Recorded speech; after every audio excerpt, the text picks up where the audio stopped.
Okay, so here's kind of a wrap up of that big cow leg that was age cured for 45 days.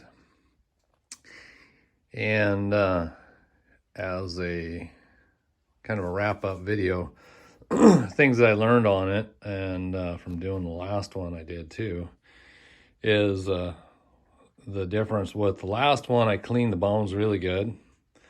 So I learned from friend Tony and my wife saying that people, leave some meat on the bones.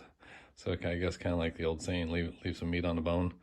Yeah, because some people like to make bone soup, and my wife being one of them.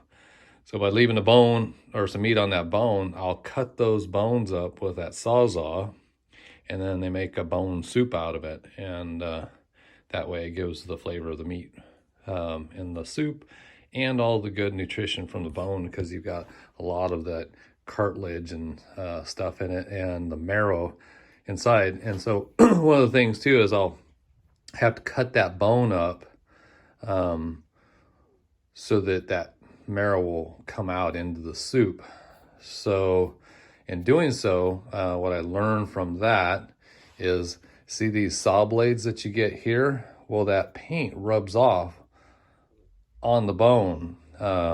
So you don't want to get that into the soup. In the professional butchers, they will, use a bandsaw and cut them up, and those bandsaw blades don't have the paint on them, which us, the homeowner, we use these Sawzalls, but when you get these, you have to get rid of that paint on them. So you could either use an old Sawzall blade and that has most of the paint already rubbed off from cutting through stuff.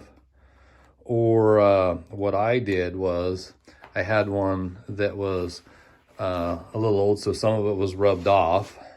And then I took stainless steel wool, and with a pair of gloves on, and had the saw going back and forth, and it took off the remainder of the paint and anything else on the blade. So yeah, because as soon as you cut through here, say this bone, say I'm going to cut probably 2 times. I'm going to cut here and then cut here, and that will be all size pieces that can fit in a big pot of soup. This right here has a little bit of the the ball and socket part of it, the bone part, but not so much. It's mostly all just cartilage. See, that's all cartilage. That's like the kneecap covering, which is great stuff in the soup. Pressure pot, I think, probably best. It's gonna cook down better and turn that stuff into like a gel, basically. And then so like this big bone here, that's gonna have to be cut in probably three or 4 times to open that one up.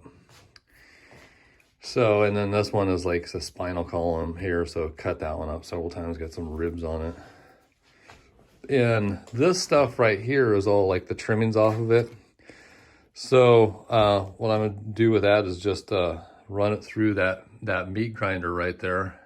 And then, like this morning, boy, the dogs just loved it. I just cooked it up in a pan and mixed it in with their dry dog food. Oh boy, it was gone. They just loved it.